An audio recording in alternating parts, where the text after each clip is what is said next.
Well, tonight we're seeing new evidence in the case against JSO officer Timothy James on desk duty tonight. Charges are pending against James, who allegedly beat a juvenile suspect while they were still in handcuffs. First Coast News' Julia Janae is here now with this new video, what it actually reveals. Julia? Heather, these charges are from June of last year, but today the state attorney's office released hours of witness interrogation video, shedding new light on what may have prompted this officer's alleged criminal acts. Newly released surveillance video shows the moments just after Officer Timothy James was called to a gas station as backup to transport two teen suspects.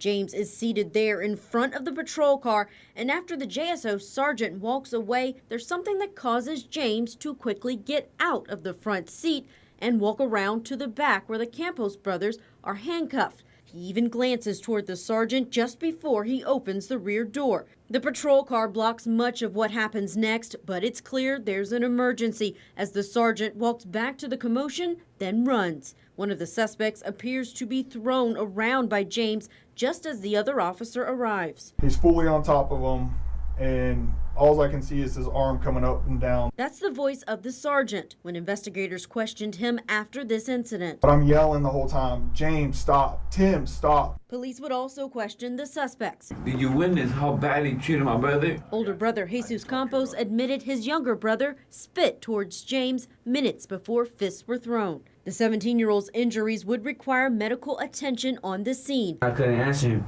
and he turns around, he's like, bro, if you don't give me your social security number, I will choke slam you. Gets out his car, yo, I want cameras, the stores, I want you guys to check cameras. James was later arrested and charged with misdemeanor battery, but what still remains unclear is why James was still on patrol that day in June. A month earlier, he had come under investigation for hitting and killing a pedestrian with his squad car. A month before that, a witness recorded him spitting on a man in front of UF Health.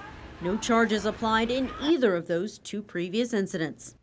Now, those two teens were under arrest because of an outstanding warrant they had in Orlando. We have more of this video that'll be online on our website at firstcoastnews.com. Reporting on your side, Julia Janae, First Coast News.